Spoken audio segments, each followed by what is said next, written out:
بسم اللہ الرحمن الرحیم۔ دوستو، آج گھر بنانا کتنا مشکل ہو گیا۔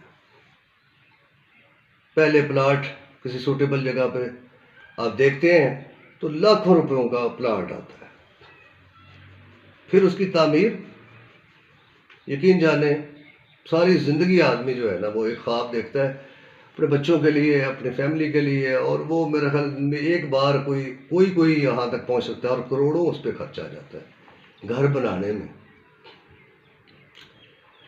اور ہم ایک جو ہے وہ بہت کامن جو ہے فکرہ اور ضرب المثل بولی جاتی ہے کہ دوسروں کے دل میں گھر بنائیے۔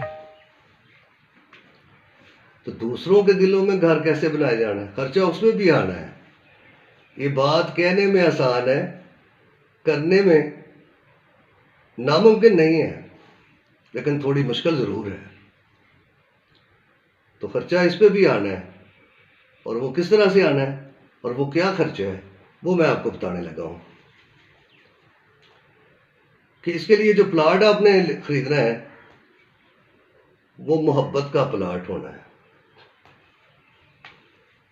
اس میں جو ریت شامل ہونی ہے نا وہ رحم دلی کی ریت ہونی ہے۔ اس میں جو اینٹیں درکار ہیں وہ اعتماد کی اینٹیں ہیں۔ اس میں جو سٹیل سریے کا استعمال ہے وہ صبر سے آنا ہے۔ اس میں جو بجری پڑنی ہے وہ برداشت سے آنی ہے۔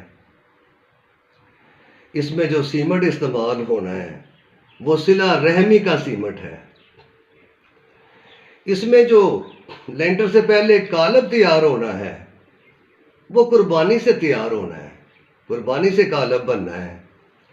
اور اس میں دلوں کو فتح جب کیا جاتا ہے تو کنکر وہ کیا جاتا ہے تو اس میں لینٹر لو کا ڈالا جانا ہے، محبت و پیار کا لینٹر ڈالا جانا ہے۔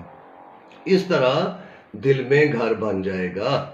لیکن جن کے دلوں میں آپ کے لیے قدرت سے ہی پہلے ہی کفل ڈالے جا چکے ہیں، کفل ڈلے ہوئے ہیں، ٹھیک ہے نا، وہ تو ان کے دلوں میں تو آپ کا گھر بننے سے رہا، ان کی آپ پرواہ چھوڑ دیں، کیونکہ انہوں نے تو پہلے ہی دل کے باہر بڑا سا بورڈ لگا کر یہ لکھا ہوا ہے کہ یہاں پر پلاٹ برائے فروخت نہیں ہے۔ آپ سب کا بہت بہت شکریہ۔